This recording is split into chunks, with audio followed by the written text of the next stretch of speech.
Most people in crypto look at whatever chain is trending on their screen today. You are here for something else.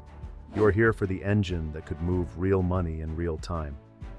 Right now, there is a blockchain quietly proving it can handle live financial traffic without melting down when markets get busy. Not a meme chain, not a marketing story. A system designed from the ground up to behave like financial infrastructure. That network is SUI. Once you see how it is built, you may never look at high-performance blockchains the same way again. Let that sink in. We are in the middle of a new phase of this market in the year 2025.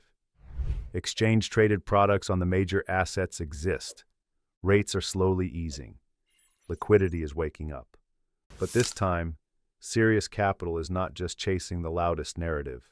It is hunting for execution quality, for finality that holds during stress, for chains that can support tokenized assets, payments, and trading flows at the same time. Most of the market is still watching price. You are here studying the rails. That alone already puts you in a different category.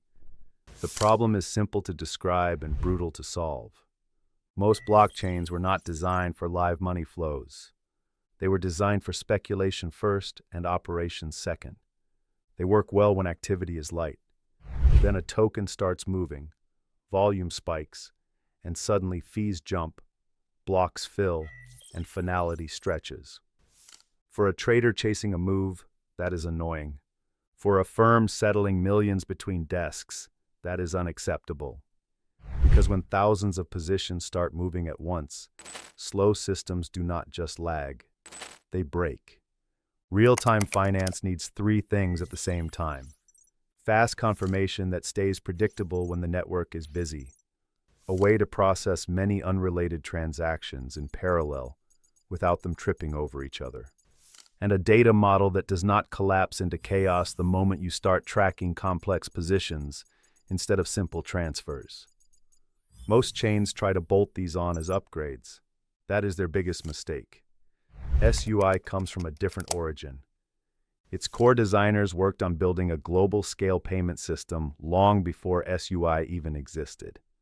They saw where traditional account-based blockchains break under real usage. So instead of tweaking the old design, they built a new one around objects, not just balances. Think about that for a second. Instead of treating your wallet as one big bucket, SUI treats everything you own as separate programmable objects that can move and update independently. Now here's where it shifts.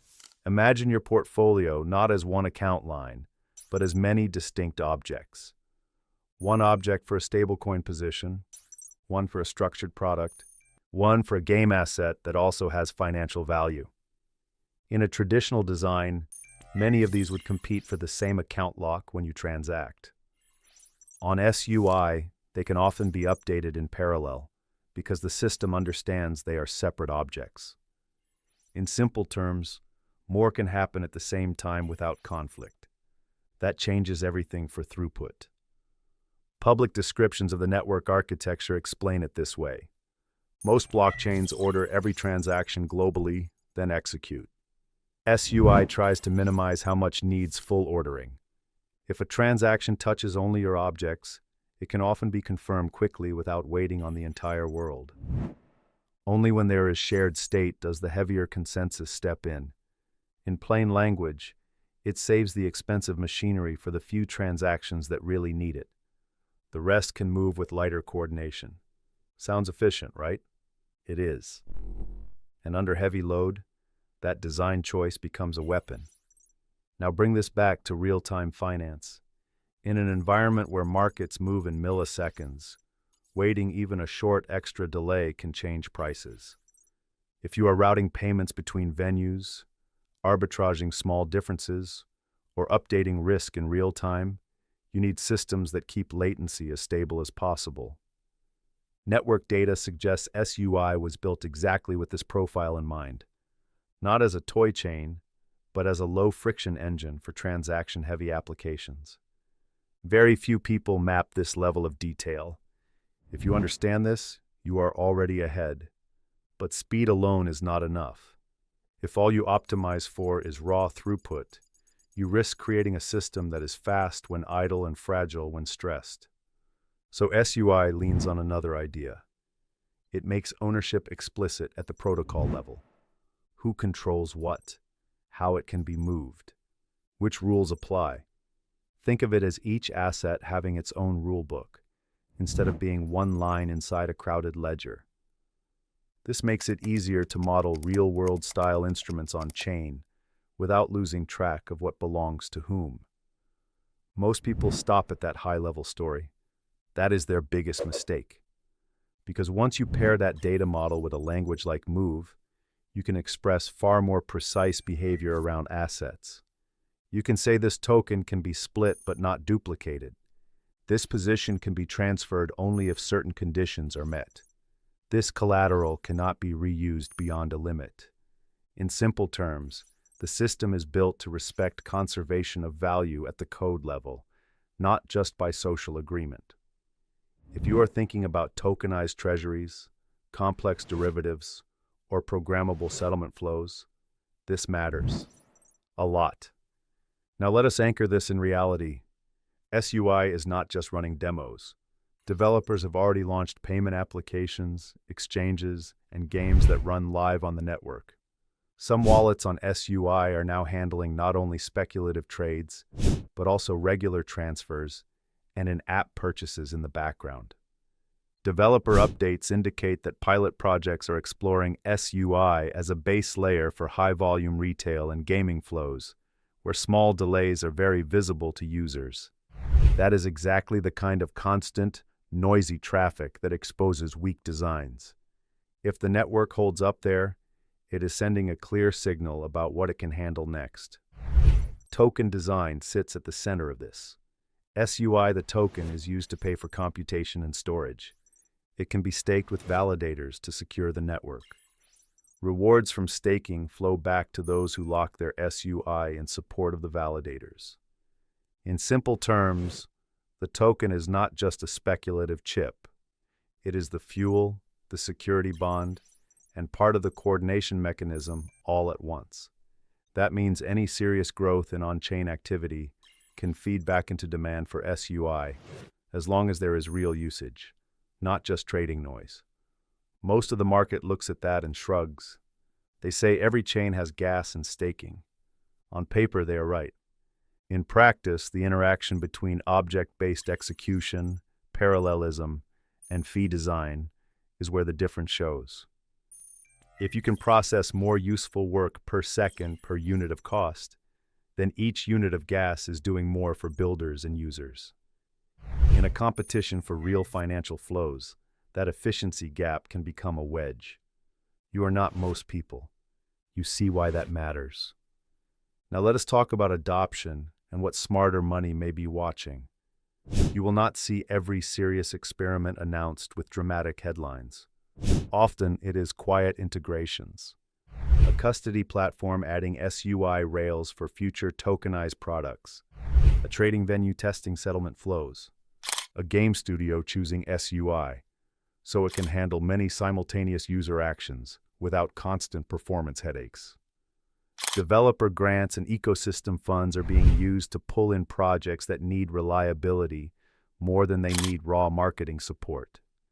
Individually, these might look small. Taken together, they start to look like preparation for something larger. Of course, there are risks. Competition in the high-performance layer, one space is intense. Other chains also claim parallel execution, low fees, and high throughput. If SUI fails to build a distinct identity around real-time finance and complex asset modeling, it could be seen as just another fast chain. There is also the usual smart contract risk. If builders ship weak code, bugs can still cause damage no matter how strong the base layer is. And regulation is evolving. Any chain positioning itself as infrastructure for serious financial products must be ready for scrutiny from regulators and institutions. But do not ignore the other side of that same pressure. The more regulators demand clarity, the more valuable a precisely modeled system becomes.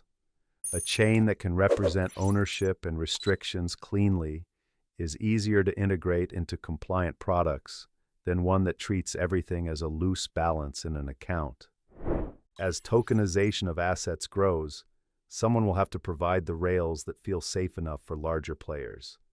Network design like the one behind SUI is built for that kind of scrutiny. Hold that thought. Look ahead a few years in your mind. Imagine a world where portfolios contain tokenized treasuries, structured credit, equity-like instruments, and game assets all in one place.